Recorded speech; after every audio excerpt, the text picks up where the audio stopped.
Caneers worldwide, and welcome to those of you that just started the Cane at Home 6-week challenge number 103. That is exciting because it's the beginning of the journey. For those of you that are visiting for the first time, a warm welcome here from the headquarters in sunny Miami, Florida. And I always remind you that if you like what you see, hit that subscribe button so that you don't miss anything. Our Cane immersion for September is going to be special. These are unusual, different times, and it is going to require a different type of training. And so that event, what normally takes place here at the headquarters and is attended from Caners from all over the world, is now going to happen online. And the theme is the cane and the empty hand. And what we're talking about there is the cane and the empty hand translation. So to take advantage of the fact that we have those of you that are new for your benefit, that are just starting off with your power shot templates, and those of you that are coming into that immersion, this is going to be just a glimpse of the richness that is contained in the American cane arts, and in particular a little bit of a background here. American cane self-defense is one of the three mainline American cane arts, and it has the particularity of being the only one that contains from day one the empty hand translations to the cane applications, right? So this is not where it was something that was created for a martial arts system. It was something that it was already from day one had that 1-to-1 ratio. And all the students from back in the day, those names that graduated and they've moved on, those caners all were taught the system in this way. So here what I'm going to do is, I'm going to give you a glimpse in 3 different areas as to how we can take that cane, the empty hand translation of these concepts and applications to get the wheel spinning a little bit, and perhaps spark an interest in that, because just think of the practicality.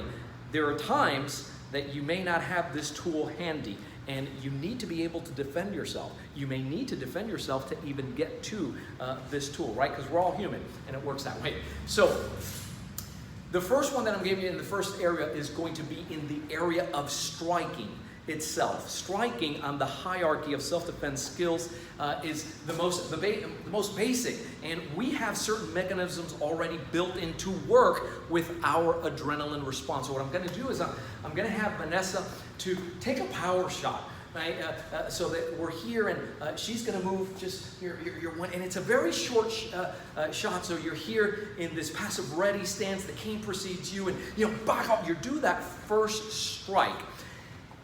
Those of you that follow our curriculum, you know that it's very difficult to predict where you're going with that shot, because the length of the tool itself, you can either strike up at the clavicle, at a limb, yes, even the head if it warrants that, if you feel that's the case, or you're taking out a limb down here. So that same movement, if I were to do it here, parallel with her, this is your passive ready stance. Look at it here. I'm trying to water things down. And now she's going to go very slowly through that, and I'm doing a very similar, I'm doing the same translation here, with the exception that instead of using, obviously, the striking surface of that shaft, this, by the way, is a Crimson Spinner XL, just a beauty, and hits like a Mack truck too. And so when you're stepping through there, what's different is the hand forms that you're using.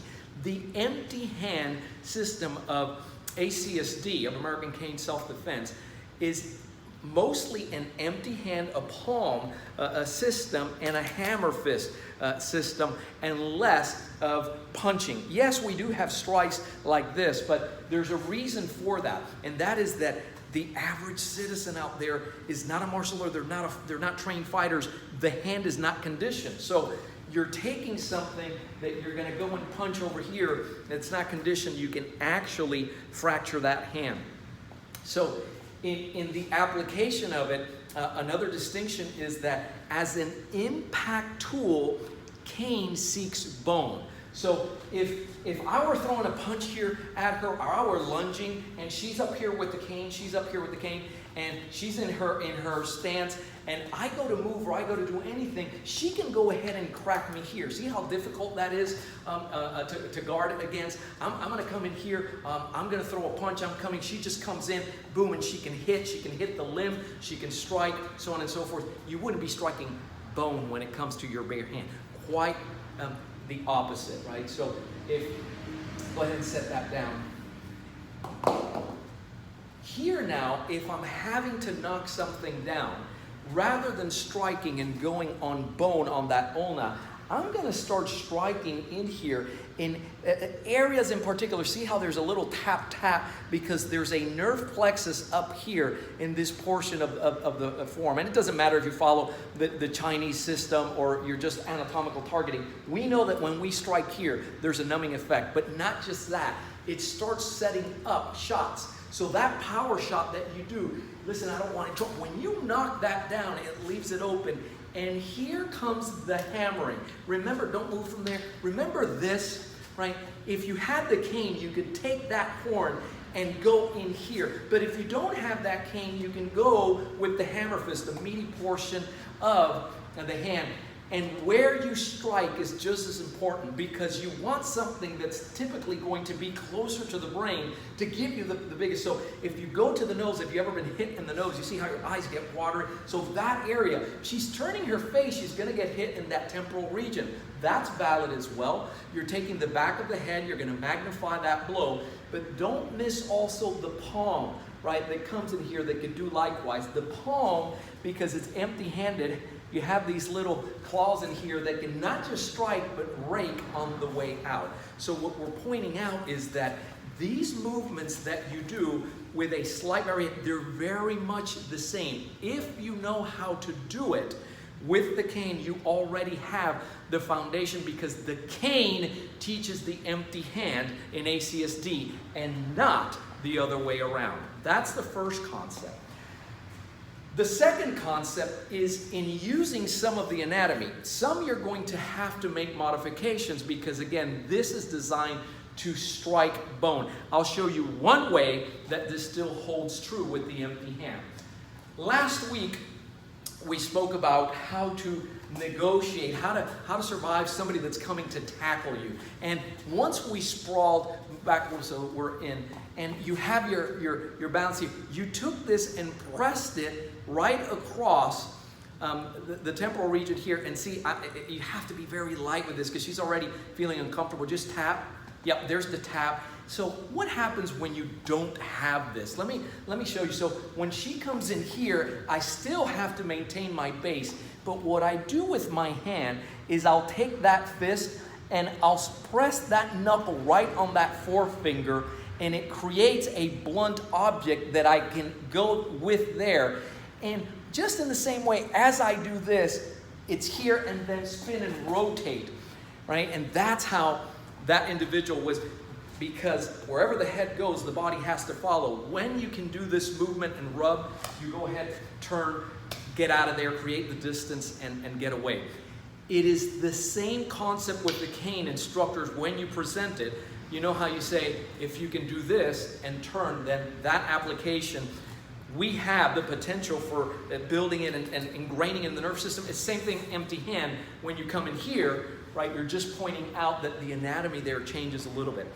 The third component is when you're using the cane in joint locking, right? So we are primarily, back off. But if you find yourself in a situation where, boy, they really closed up here. You know, you were trying to water this down, and whether you realize it or not, the next thing you know is you have this, and not just this. The reason for this is because now the proprioception is easy. Even if she had her eyes shut, she could still find you here because she's connected. So we need to throw this off. Now with that cane, you're already here. You intercept that by striking first, turning around, and you could take that cane, put it on the carpals, right? And watch this. You have two mechanisms going on here. Watch this. This is the first one. Tap, right, when you feel it. And then the second one is here, right? If you feel that, you tap. So tapping is the universal signal, okay? So I feel it. So you're going to do both of those things. right? So you come in here, tap, tap, tap, right? You can disengage. But what about when you don't have that cane?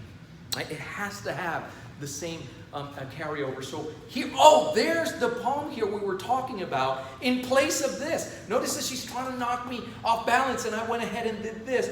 And now I come over, and here's where it behooves you. You need to know the principles on how to lock and how the body works. This commutative locking that comes all the way back and just locks straight from here, right? Notice that it's not away from my center. A lot of times you'll find this, right? And so you're trying to lock with the cane and it's away from your center. One thing is to do this. I can force this here, but if I turn in a line there, oh, sorry about that. And so it gets magnified. So there are principles. It's just not mindlessly doing this, right? From day one, there's a way of doing this. The strike would have been coming. You're going to lock it up here. Here go the claw to the eyes, right? So you know what happens when you get anything in your eye, right? An eyelash drives you nuts. Imagine raking, and now I can escape. So what we're saying here is, again, from day one, this is built in there. Why these days is it, oh, just cane? Well, the reason why it's like that is because individuals, the need for immediate leverage, immediate training and being effective with the tool. Let's face it, the tool is here to create leverage. However, that's always been there from day one. We're always going to preserve it because I'm the one who put that together, and we are passing it on to others who have that same interest. If you're watching this for the first time, or maybe you've been watching for a while, and you say, you know, I like that approach. Not just the cane, but there's an empty hand system tied into it that, you know, I can certainly avail myself of. That makes sense. Let's have a conversation regardless of where you're at right now in your cane training. I want you to text the letters CCC, which stand for Cane Clarity Call. I invite you every week to go ahead and do that. Let's have a conversation regardless of where you are and see how it is that we can support you best where you are right now, right from the comfort of your home, guaranteed. And that's one of the advantages of doing this. The number again is 305-745-7839. My staff and I always here to serve you. Thank you so much for watching. Keep caning and stay safe.